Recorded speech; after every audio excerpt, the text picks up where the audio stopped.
recorded live from a secret, undisclosed location at the Lore Real Estate World Headquarters. We are here to bring you the Real Estate Revolution.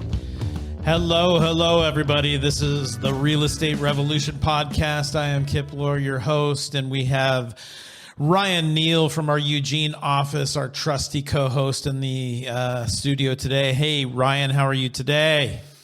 You know, it's another wonderful day here in not so sunny Eugene, Oregon. It is.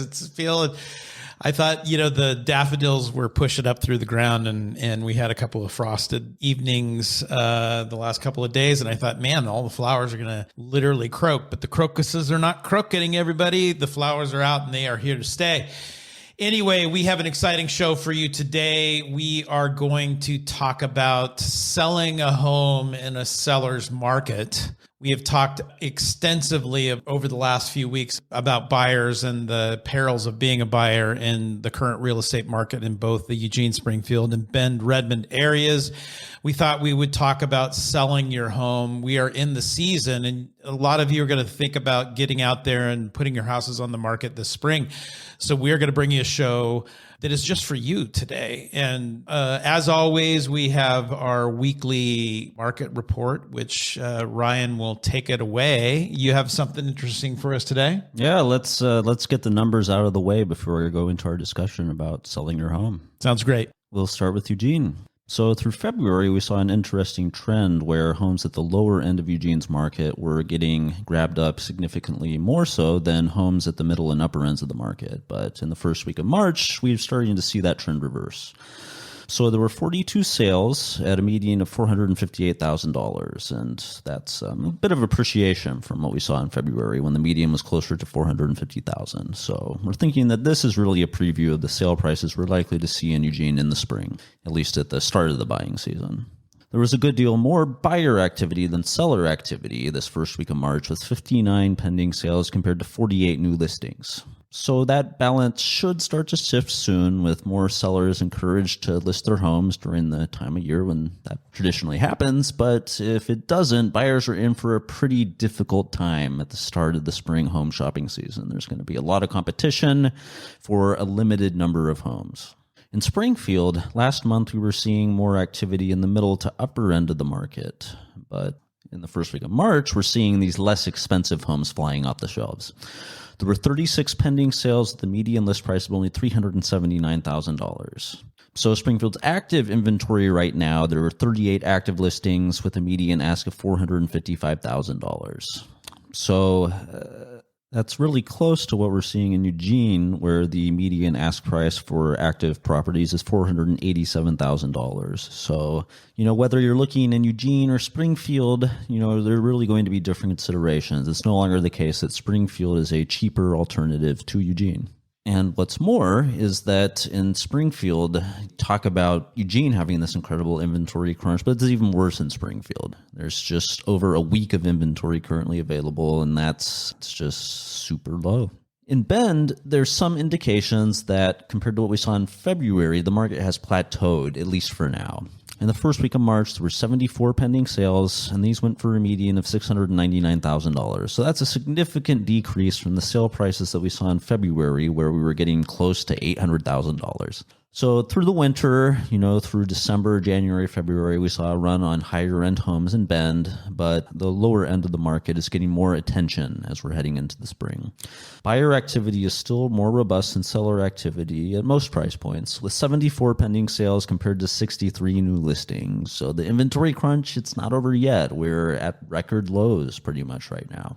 As for Redmond, prices are still staying relatively flat, just like we saw in February.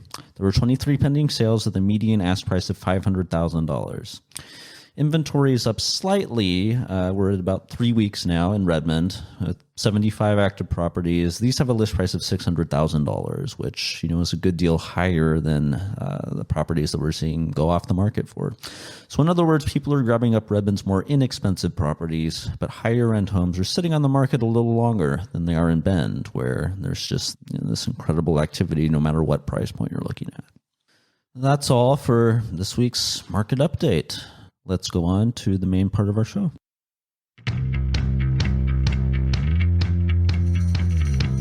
Welcome back to the Real Estate Revolution podcast. I am Kip Lohr, your host with Lohr Real Estate. And wow, those figures this week are very interesting. And for those of you that listen to our show on a weekly basis, I think you'll be able to start tracing some trends in the numbers as we roll into spring and summer. It is so dynamic right now, and being able to see those numbers on a weekly basis is really interesting. Really appreciate that, Ryan. Sure thing. The numbers, they always tell a particular story. But, like Kip mentioned, it's very dynamic right now. The story is always shifting. So that's why it's so important that every week we really go back to just, what's happening on the ground here. And, that'll give us a little bit of a window, at least, into, how what's happening in our market right now might influence the decisions you make if you are thinking about putting your home on the market or jumping into the water looking for a home. Yeah, so stay tuned on a weekly basis because we got really great information every week. So this week we're going to start talking to sellers and talking about what it's like to sell your home in a seller's market, which sounds a little weird. Like, why would we talk about how to sell a home in a seller's market? And really, it's no different than being on the buy side. There are definitely some do's and don'ts. So today we are going to talk to you sellers out there, or you potential sellers out there.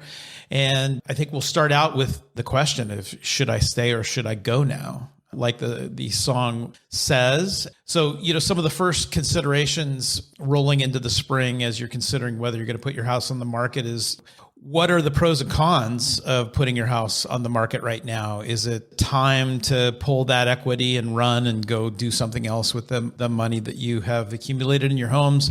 And if the answer to that question is yes, then what are you facing in moving on down the road into another home? Whether it is, you're going to sell your house in Eugene and buy in Eugene, or are you going to move from Eugene or Bend and move out of area? I think these are questions that are definitely important ones to ask before you jump out there and throw a sign in the ground. And Ryan, what are you seeing as far as some of the people that are considering dipping their big toe in the pool of putting their home on the market? Well, if you're thinking that you might be interested in selling your home, then the number one consideration you have to make as far as whether you'll be able to do that or not is really, are you going to be able to find a place to move into? And if you're planning to sell your home in the Bend or Eugene areas and want to find a replacement property, then that's a really important question because there just isn't much out there. We're at record low inventory levels in both markets. Yeah, so it makes, I think that has prohibited a lot of folks from putting their homes on the market. And, whether you're retiring and thinking about downsizing, or you've got a growing family and you need more space, or in the age of COVID, we're seeing a lot more remote workers out there that are able to work from home. But now that I can work from home, do I have the space? Do I have a quiet space to be able to do the business that I need to do? And so there's a lot more pressure on people moving forward to, jump into, selling their home and either downsizing or upgrading in size. And that dilemma that you're talking about is really important. We could sell our home for sure in 5 minutes, but what are you going to buy?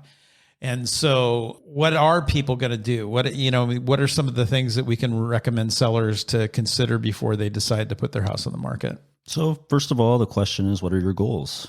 What are you looking to move into, and why are you selling your home? What is it about your current property that isn't working out for you, and what are the features that you're looking for, and are you going to be able to find those? Is it practical right now to look for what you're looking for? Right. And if the answer is, I need more space, are there other things that you could do rather than selling your home and buying something that's a little bigger of a home? And I guess what we talk to people about often is doing remodels, adding a small addition. Can you create a relatively small office space in your backyard that is relatively inexpensive and, relatively easy to get through the building permit process to do? So these are all definitely options that you can look at before jumping into, selling your home. But let's just jump right into it. So you've decided to sell your home, and there are definitely forces out there and things that you need to keep in mind before you just throw the sign in the ground. And so for me, the most important element is getting the price right. And that might seem counterintuitive in a market where the conventional wisdom is that, you could just slap any price on your home and you're going to get it, which you and I both know is not necessarily the truth. Well, there's really kind of a sweet spot where you're going to attract plenty of buyer interest and potentially get a bidding war going. And 100% of the time, that is going to result in you getting the most value out of your sale. Yeah, and it's a little counterintuitive from the standpoint that, I think we've talked about this a little bit before and through the lenses of buyers out there, but we have seen, particularly towards the end of last summer, in both communities, the Eugene, Springfield, and Ben Redmond areas, where you can shoot too high and you spend a few extra days on the market. And we're not talking 60, 80, 90 days on the market. We're talking about the difference between 3 days on the market and 15 days on the market, right? Where people start wondering what's wrong with this place. That's totally right. I mean, the needle has just shifted completely in terms of what the time spent on the market means in a buyer's eyes as far as what's going on with your property. I mean, it didn't used to be the case that it was anything unusual for a property to be on the market for 2 weeks. But nowadays, a buyer is going to be asking questions. If a home looks like has all of these appealing features, but it's been on the market for a certain amount of time, then totally that's going to raise some potential red flags in the eyes of buyers. Right, because both on the buy side and the sell side, the assumption is there is no price that is too insane. And so if it hasn't sold in 10 or 15 days, couple weeks, 3 weeks, then the price is not the first culprit that people look towards as what's wrong with this picture. And the truth is that overpricing your home can happen even in this market. And what happens is you've lost your momentum. And I tell sellers all the time that in this current market, it is as important as ever to price your home correctly. And what does that mean? Well, first of all, you want to make sure that you have an accurate snapshot of what the current market will bear. And once you have an idea of what that price is, then in my opinion, you want to be marketing at that price rather than saying, well, okay, the market analysis says my house is worth $550,000. So I'm going to ask $650 because I know I'm going to really be able to get $650 because I'm hearing all over town people are paying $100,000 over the list price. What's the problem with that assumption? The problem with that assumption is that any agent worth their salt who is working with the buyer who's going to be looking at that property, they're going to be running the numbers. They're going to be doing a CMA, and they're going to be seeing that this property is overpriced. So when they look at that, suddenly you have your home listed at $650,000, and agents coming back and saying, hey, you're overpriced. So the offers that are going to be coming in are going to be at a lower value than your ask price. Whereas if you have the opposite situation where the numbers are maybe your list price is a little bit lower than what the market might bear, then people are going to look at that price and say, well, obviously it's going to go for a bit higher, so we're going to offer above list. But, then you start thinking about, okay, this property has all of these features that are going to be appealing to other buyers, and they're going to also be offering above list. So, hey, we got to offer above list, but how much? And then the imagination starts to run wild, and pretty soon you get these offers coming in that are $50,000, $75,000, $100,000 over list. And it's really just taking advantage of the psychology of the situation. That's exactly right. And so to the psychology is if you are blatantly asking too much for your house out of the gate, you're going to deter that initial enthusiasm about your place. The ultimate result of that is that you're going to net less money.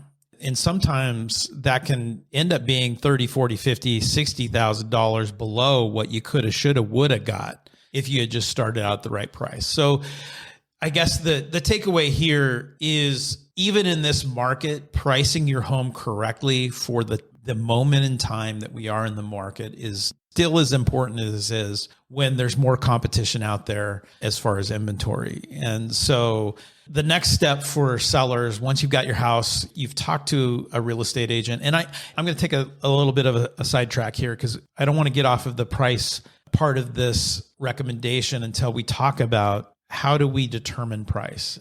You want to make sure that the agent that you're hiring is well-versed in how to put together a competent, we call them CMAs, comparative market analysis, and make sure that that number is on point. Later in the show, during Kips Tips, we're going to talk a little bit more in depth about that. But I did want to point out that there are different methods in determining market value, and they're not all created equal. And you want to make sure that you've got as accurate a value as you can in a really dynamic market that we have right now. So moving on, I guess you've decided what you're going to sell your house for, and so what's the next step? So the next step is that you have to get your home actually ready to be sold. And this is a process that is going to completely depend upon your particular property, what buyers are looking at, in terms of comparable properties. You have to kind of size up the competition and determine, what steps you may need to take in order to make your home competitive with them, in order to make your home stand out, in order to fetch the maximum value possible. But at the same time, you don't want to be putting money into improvements that won't actually net you a good return on your investment. Yeah, that's right. And so what a lot of folks don't understand is that you're not likely to get a dollar for dollar return.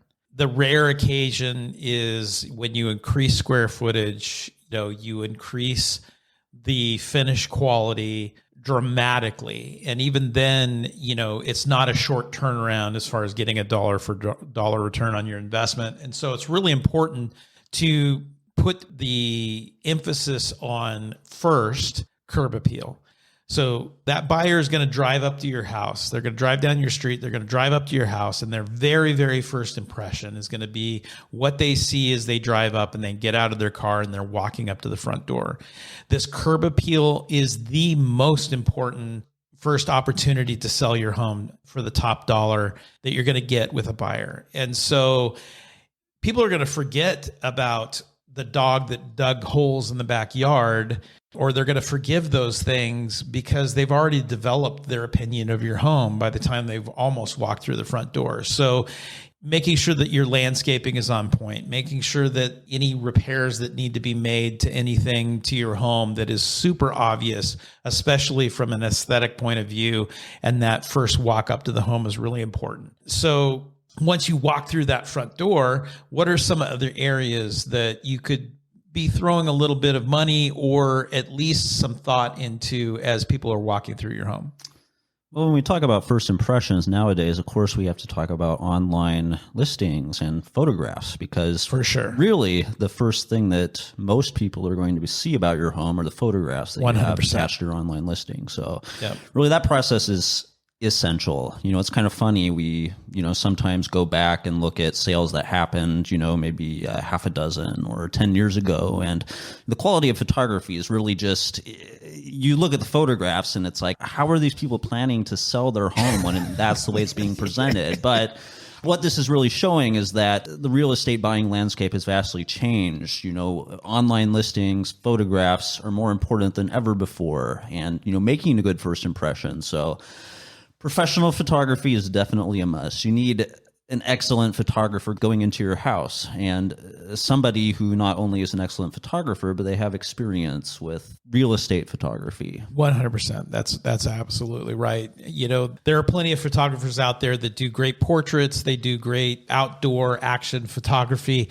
Getting great photos of your home and the spaces within your home is a very particular style and skill set of photography. And I 100% agree that getting, professional photos with somebody who really knows the craft of how to put together good photos for a home. And obviously, the staging of those photos is, super important. And there are definitely some photographers that are more than willing to suggest that you move this pillow over there, or maybe you get the laundry basket out of there, and are willing to, make suggestions that are going to make these photos the highest quality and the best foot forward for you. And so that's another important quality, is make sure that you've got a photographer that's willing to, make those suggestions. Because there are photographers that they are just going to take pictures of whatever's there when they roll up. And often that can be not the most flattering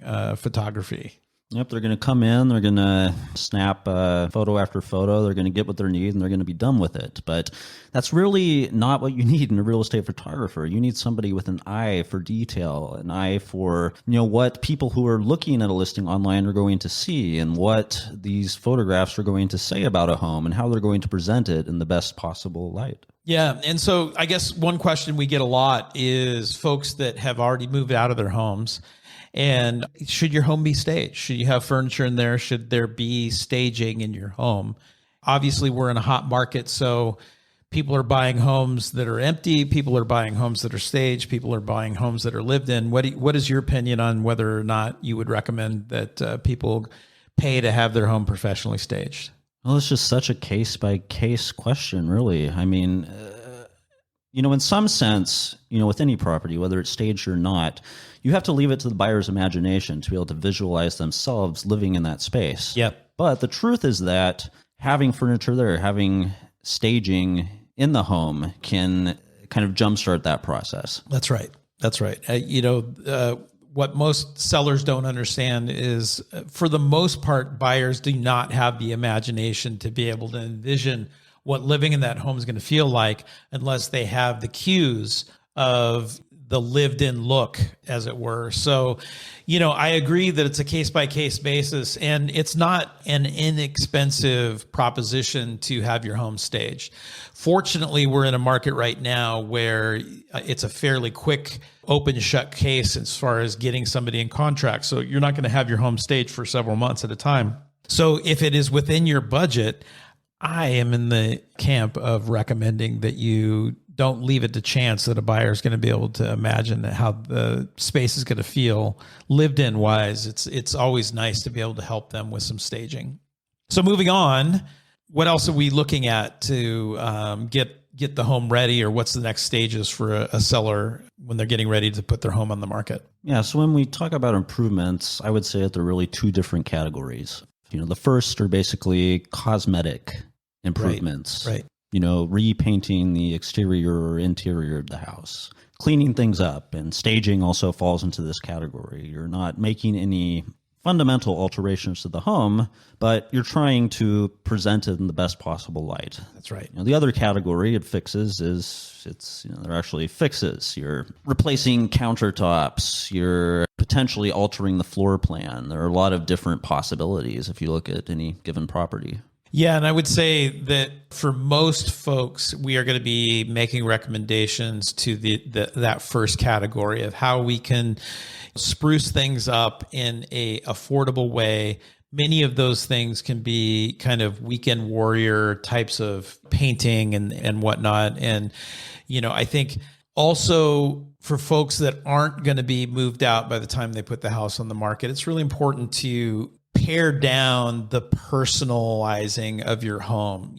We walk into homes where all the walls are plastered with, family photos and very, very personal keepsakes, which are all great and in a limited number actually create, a very cozy vibe.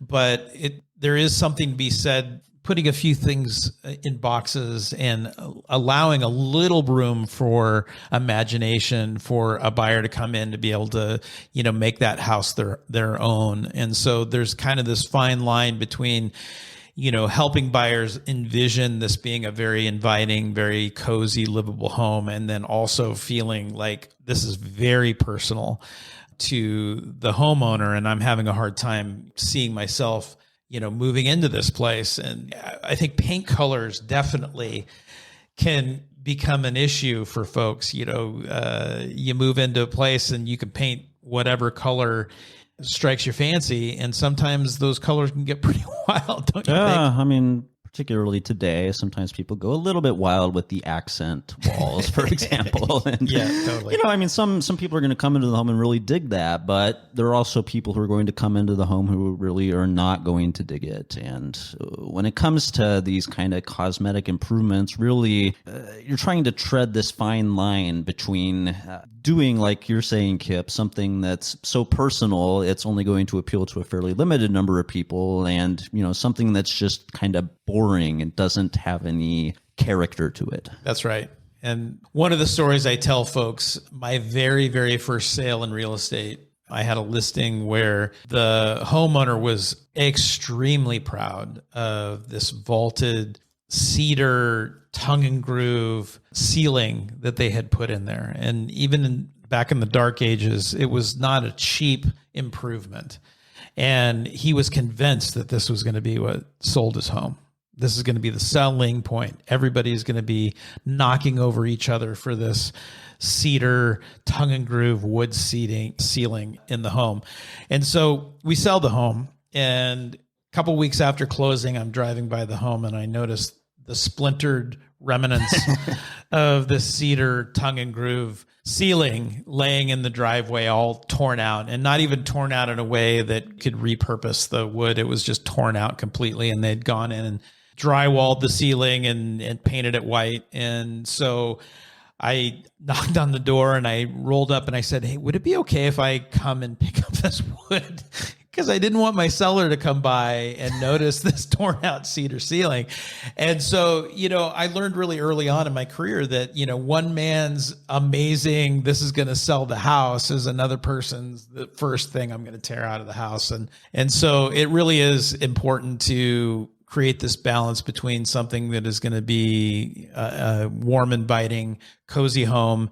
Your idea of what's warm, inviting, and cozy may be different than the folks that are going to come and take a look at your place. So I think the takeaway here is getting your home ready, having, your agent sit down with you and help walk you through the do's and don'ts, and the thing, make suggestions of, maybe let's pull down a few of these photos. Let's pull down a few of the garden gnomes out of the front yard, and let's, get this thing ready to put on the market is really just as important. I think one of the takeaways I want folks to get right now is we are in a seller's market. This show is selling your home in a seller's market, which, on the surface may sound like, well, I can do whatever I want. And what Ryan and I are trying to say today is that some of the basic fundamentals, regardless of what market cycle we're in, still apply today and are important and will help you net your top dollar. So once we've kind of gotten your home ready, then it's about, well, when do we put the house on the market? When's a good time? Timing is everything, right?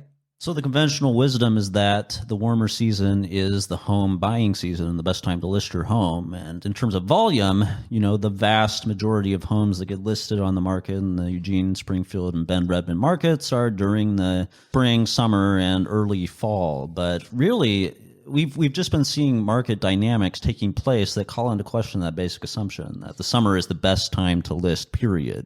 There's a few different considerations that you need to take into account. 2021, what happened basically is that prices kind of spiked in the late spring, early summer, and then they plateaued for a while. Normally what we would see happening is that prices would kind of ramp up, as we went through the summer. They would, hit a peak around August, and then they would decline heading into the fall, winter. Right. But what we really saw this previous year and going into this year is that prices, there was that plateau, certainly, that happened in the late summer. And like Kip has mentioned during several of our episodes, there was really a situation in the late summer, early fall where inventory was increasing a bit. Homes weren't just flying off the market like they were a bit earlier. But what we saw in the late fall and in the winter and heading into the early spring right now is that inventory just became so stupendously low that we were seeing homes hit record sale prices in the late winter, and that's an unheard of scenario. Now, that isn't to say that even though inventory probably is not going to go back to the lows that we saw in February, we're going to see more people listing their homes. There's going to be just more choices for buyers available, but we're not foreseeing that prices are going to drop. 100% they're not going to drop. That's for sure. And so I think that's a good point where you could say, well, maybe in this current market cycle, we're seeing a couple of peak moments, right? Where we're seeing the peak in FOMO happening early spring, maybe into the early mid part of summer. And then buyers get kind of sick of the competition.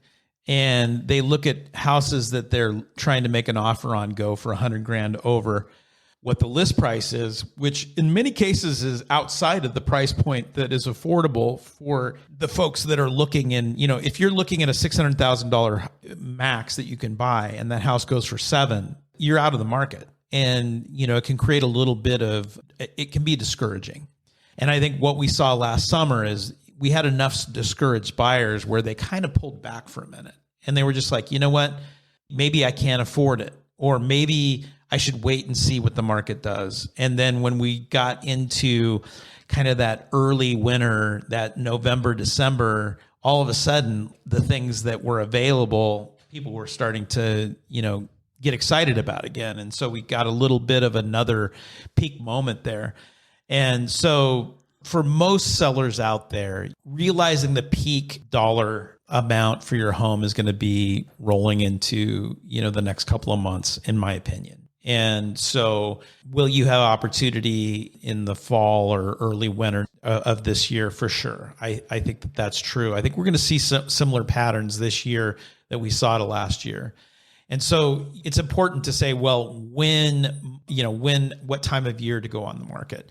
But now we've decided we're going to go on the market in the spring. So does it matter whether you go on the market on a Monday or a Friday? It does matter. People are out looking at homes over the week. Most people are working during the week. They have a limited amount of time to dedicate to viewing homes. So, the weekend is really where ton of activity happens. And with homes flying off the market in just a couple of days, if you're listing your home on Thursday and it's on the market Friday, Saturday, Sunday, you review offers on Monday, then that's really giving you the chance to get in the maximum number of offers possible and get the most people looking at your home before it flies off the market. Yeah, that totally makes sense. And I think that's true. I think we see folks that a lot of the listings are coming on late in the week, Thursday, Friday. And with the expectation that they'll be on the market for maybe 4 days, 5 days. And it's a little artificial because in many cases, there will be an offer or two in the first day. So theoretically, they could be off the market in the first day. But what savvy listing agents are doing and sellers are doing is that they are making the expectation that they are going to create a bidding war, the dreaded bidding war. So they're creating multiple offer situation where they can, pit several buyers against each other to really pull out the top dollar that they can get for their homes. And so, you create this artificial kind of timeline where you say, we're going on the market on Thursday. We're going to review offers on Monday, which is saying, look, we know we're going to have multiple offers and we're going to give a deadline of sometime on Sunday. And we're going to make a decision on Monday, which creates another layer of, fear of missing out for buyers. And so they get hot to trot. So I 100% agree with you that if you're thinking about going on the market, I think this spring or early summer is the right time of year. And then making your launch, your debut, on a Thursday or Friday and creating a window of opportunity for, buyers to get in. So, ultimately we're talking about multiple offers here. We're going to get multiple offers almost without a doubt, depending on the property.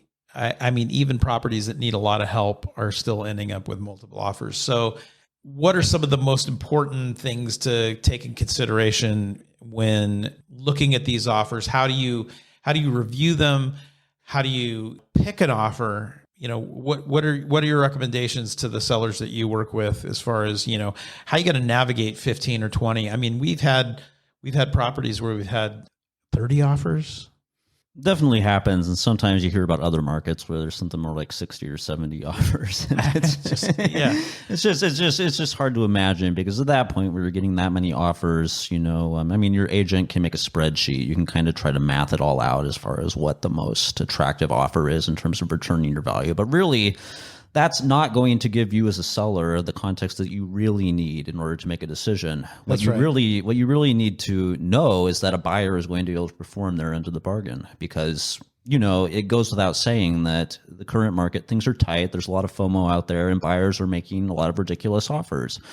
But a buyer can make a completely ridiculous offer and find any different excuse in the book not to perform. On the contract that they've signed, and that is happening more and more often. Yeah, and to dovetail into what you're talking about here, and we've talked about this in previous episodes in relationship to buyers, but we have harped on the value of relationships, right? And it's equally as important to have your agent that's representing you be able to help guide you through, okay, what lender are they using? What agent are they using? What title company are they hoping to use? And this helps guide you in, feeling confident that a deal can be done. Not all agents out there are created equal. Not all lenders out there are created equal. Not all title companies are created equal. So making sure that you have confidence that all of those professionals that are being represented by that buyer are going to be able to perform, and you have confidence in. I think that that's really important. And in reviewing these offers, often you get hit out of the blue, all of these different ways that buyers are trying to appeal to you choosing them over the other offers. And so I think it's really important as a listing agent and as a seller to have determined what your most important checkboxes are. I want the highest price. Okay, checkbox. Well, maybe you want a quick close. Maybe you need more time to close. You need to be able to know that ahead of time. So as these buyers are, swarming you with all of these offers, you can quickly go through your checkboxes and say, okay, highest price checkbox, quick close checkbox, all cash offer checkbox, or well-qualified loan offer checkbox. The agent that they're working with is, been in the business a long time and we've done some deals with them, checkbox. I think it's just important to be able to actually know what you're looking for when these offers come, because you're going to get some pretty wild, shots in the dark as to what they think you want. And being able to sift through that quickly requires you kind of knowing what it is that you want in the first place, don't you think? Yeah, and this is where communication between the agents who are representing both sides of the transaction is so important. I mean, a buyer's agent can simply submit an offer, and there might not be any communication whatsoever between them and between your agent, and they're not going to know the specific things are that you're looking for, what's going to make their offer more appealing in your eyes, and create a better situation for you. So really, communication has to happen. Yep. In a competitive market. Yeah, I agree. And so, before we move on to our final portion of this episode and talking about, kind of the nuts and bolts of what to expect as far as the seller side of the process of the transaction, you have 10 offers. You pick one. Great. Well, it's also important to have a backup offer or two in your back pocket, don't you think? Because sales do fall through for various reasons all the time. It's certainly important to have a backup offer, or even more. Yeah, because the worst thing that can happen is that you go on the market. You have to come back on the market after a failed sale. That is a huge ding to the profit center, and it creates a big question mark in buyers looking at you moving forward. It's kind of a kiss of death. It is. It is. So that, that's the one place that you want to avoid as a seller, even in a seller's market. So to, kind of wrap up this portion of our episode, what's a quick outline of the process once you're in contract as a seller? What are we looking for? What are the benchmarks? What are the, the waypoints in a transaction that a seller needs to keep their eyes on? So typically in a buyer's purchase offer, there are going to be one or several contingencies. So that's really what you are wanting to keep an eye out for as a seller. There's probably going to be an inspection contingency. So the buyer is going to order a professional inspection. The inspector is going to go into the house and they're going to present their findings to the buyer. And from there, there's either going to be a negotiation, or the buyer is going to say, okay, I'm satisfied with the condition of the home. Let's move forward. But I'd say more typically, particularly when we're dealing with the vintage of homes that we tend to see, particularly in Eugene, where it's these 50s, 60s, 70s vintage homes that, there may be any number of things that are, wrong with these homes that a buyer is going to look at and say, hey, I'm going to need to do work here to be able to move into this place and feel comfortable. So that's going to cost a certain amount of money. So I'm going to ask the seller to cover that in one or more ways, either through repairs, through a reduction in sale price, or through a closing credit. Right. And there'll also be instances where a buyer will say, I'm going to get an inspection for informational purposes only, which is the implication that we're not going to ask you for repairs, But if there's any big ticket items, we're kind of reserving the right to, terminate the deal. And I think that, it can be a double-edged sword, this approach where a buyer's saying, well, I'm not going to ask you for repairs, but I'm still getting an inspection, which still gives me the right to buy it back out on the deal. And in my opinion, it creates a situation that could be more liable to end a transaction because you've prevented out of the gate another negotiation, right? So maybe there's, some things that we would in a normal transaction negotiate. Well, we've got a few electrical issues here, we've got a few plumbing issues there, but there's no deal killers as long as we can come to terms with negotiating a settlement between seller and buyer. But if we've eliminated that process of negotiation, maybe those things become a reason for a buyer to back out on a deal. And so I think working for buyers, it can be a way to entice sellers to pick your offer because you're saying, I'm not going to ask for anything else. I'm giving up the right to do that now, which might sound appealing, but I think it also opens up the door to possibly having a buy, your sale fail in a situation where maybe it normally wouldn't have. Yeah, and on the practical level, there's always room for negotiation. For sure. Even if you specify in the contract that a negotiation is not going to happen in relationship to repairs. I mean, if a buyer comes back to you and says, hey, the inspector found that the foundation is crumbling, and, we also had a foundation expert come in and they say it's going to be a $60,000 repair. All of a sudden, you as a seller now possess this information that you didn't have before, and you're going to be on the hook to disclose that to any future buyers. So realistically speaking, you're probably in a position where you might want to negotiate with that buyer now. No, I agree with that. And I think in that particular case, that does create a more obvious pathway for there to be maybe in a negotiation, even though we had initially agreed to not negotiate. What I'm really talking about here is, let's say there's a $5,000 issue, or several issues that add up to $5,000 worth of stuff. And in a normal kind of buyer-seller negotiation on a repair, you might say, well, let's split the difference. Give me a closing cost credit of $2,500 and I'm happy to continue on down the line. But maybe that buyer feels, I'm going to have to come up with that $5,000. Maybe I don't have that $5,000. And so they're more willing to back out on the deal. And maybe $5,000 is too small of a number. I mean, we are in a little bit of a crazy market, but even a $10,000 situation, that might be a big enough deal where normally we'd find a pathway to keep this deal together, but we've kind of created this, agreement through the contract that we're not going to do that. And I agree with you that still doesn't prevent there to be these things came up, it's 10 grand. My buyer's going to walk, and, a smart listing agent's going to say, whoa, let me go have a conversation with my seller. Maybe we can still come to terms here. Don't kill the deal yet.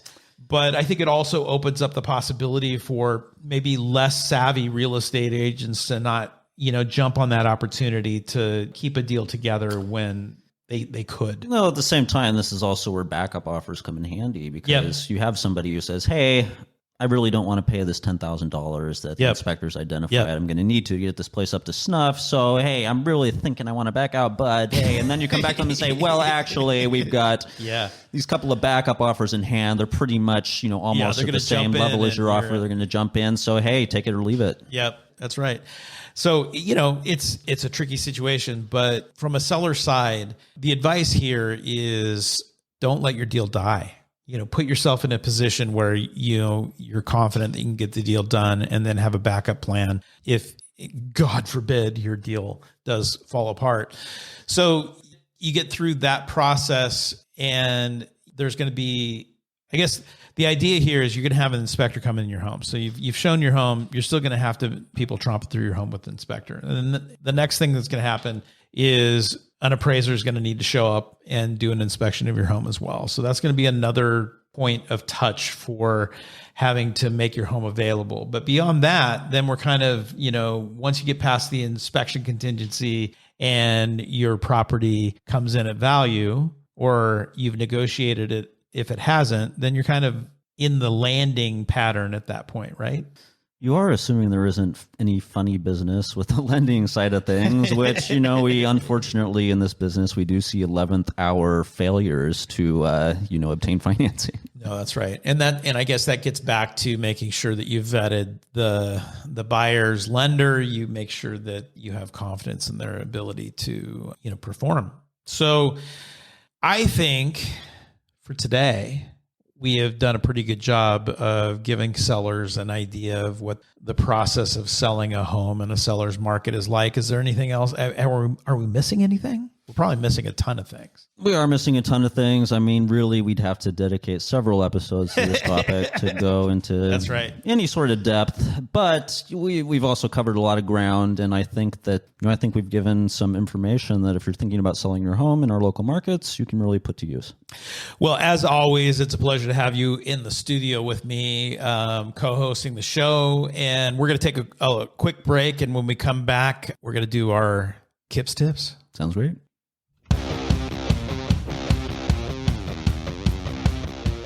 Welcome back to the Real Estate Revolution podcast. I am Kip Lohr, your host with Lohr Real Estate. And as always, we like to end our show with an episode of Kip's Tips. And this Kip's tip is Zestimate Schmestimate. And so for those of you familiar with Zillow, Zillow has a Zestimate. It is an estimate of the value of your home, which is kind for Zillow to provide for you. And I am going to basically say that Zillow has no hope of being able to give you an accurate opinion of value for your home.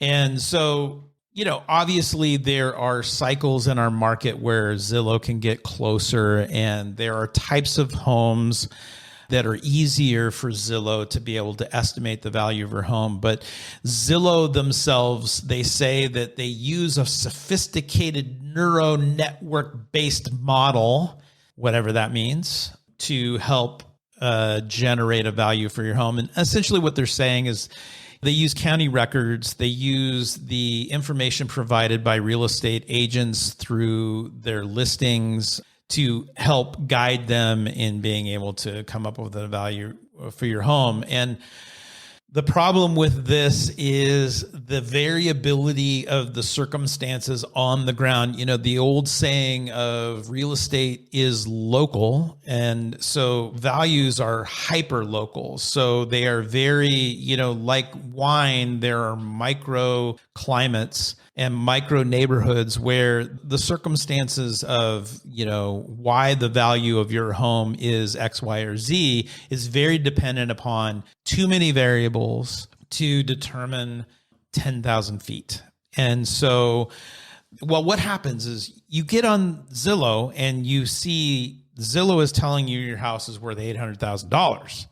And then you have a real estate agent come over to interview for the job of listing your home, and they come up with a value that is nowhere near that. And it could be nowhere near that as in $700,000, or it could be nowhere near that as in $1.1 billion. I mean, it can go either direction where this estimate is, grossly out of whack with what actually your home is worth today.